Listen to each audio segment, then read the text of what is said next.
पिछले कुछ महीनों से आपके लगातार बयान छप रहे हैं महात्मा गांधी के बारे में, और कुछ लोगों का ये कहना है कि ये सब एक पॉलिटिकल स्टंट है, ये पब्लिसिटी लेने के लिए आप कर रही हैं। मैंने गांधी के बारे में कुछ नहीं कहा, मैंने गांधी जी की विचारधारा के बारे में कहा है। बहुजन समाज पार्टी इस देश के अंदर तो गांधीवादी जो विचारधारा है उसमें विश्वास नहीं रखती। बहुजन समाज के लोग गांधीवाद में विश्वास नहीं रखते। बहुजन समाज पार्टी अम्बेडकरवाद में विश्वास रखती है। हमारी लड़ाई गांधी से नहीं बल्कि गांधीवाद से है। बहुजन समाज पार्टी इस देश में गांधीवाद के स्थान पर, ब्राह्मणवाद के स्थान पर इस देश के अंदर अम्बेडकरवाद लाना चाहती है। लेकिन वो कैसे? महात्मा गांधी को शैतान की औलाद कहकर? मैंने गांधी जी को शैतान की औलाद नहीं कहा, बल्कि मैंने जो कहा है अपनी ओर से नहीं कहा, बल्कि अपने जो बुजुर्ग हैं तो उन बुजुर्गों के आधार पर कहा है। तो 1936 में तो बाबा साहब डॉक्टर अम्बेडकर ने और उनके जो लेफ्टिनेंट थे श्री दादा साहब गायकवाड़, ये उनके कहे हुए लफ्ज हैं, ये मेरे नहीं हैं, उन्हीं को ही मैंने दोहराया है। हरिजन का मतलब है ईश्वर की औलाद। तो इसका उत्तर दिया था दादा साहब गायकवाड़ ने, जो बाबा साहब डॉक्टर अम्बेडकर के लेफ्टिनेंट थे। उन्होंने ये पूछा कि यदि अछूत लोग हरिजन ईश्वर के लोग हैं तो क्या सर्ण हिंदू किसी दानव या किसी शैतान से संबंधित हैं?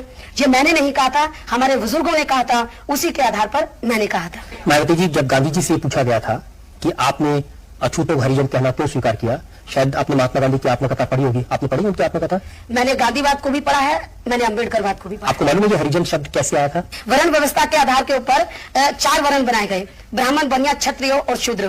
तो वर्ण व्यवस्था यदि खत्म हो जाती है तो गांधी जी ने सोचा फिर इन लोगों की अलग कैसे पहचान बनी रहे, इसलिए महात्मा गांधी ने हमारे लोगों को तो ये हरिजन नाम दिया ताकि इनकी अलग पहचान बनी रहे। यदि हरिजन अच्छा लग जाए और ये कहते हैं कि ये ईश्वर की औलाद है, तो मैं ये समझती हूँ कि जो दादा साहब गायकवाड़ ने कहा वो सही कहा है।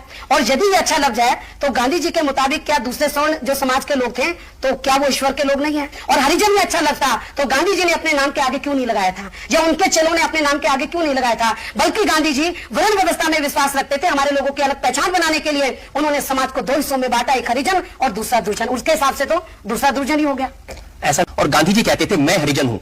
उनकी उसके जो आर्टिकल उसका टाइटल ये था जो उन्होंने हरिजन अखबार में लिखा था कि मैं स्वेच्छा से हरिजन बन गया हूं। ऐसा है तो यदि गांधी जी ये कहते थे कि मैं हरिजन हूं तो गांधी जी के चेलों को तो मैं समझती हूँ कि फिर उनको जब वो राष्ट्रपिता कहते हैं तो राष्ट्रपिता से पहले उनको कहना चाहिए हरिजन राष्ट्रपिता। गांधी जी तो इसके लिए तैयार थे, गांधी जी ने ये कहा। गांधी जी के चेले गांधी जी की बात क्यों नहीं मानते थे? लेकिन इसके लिए आप गांधी जी को क्रिटिसाइज ना करें ना।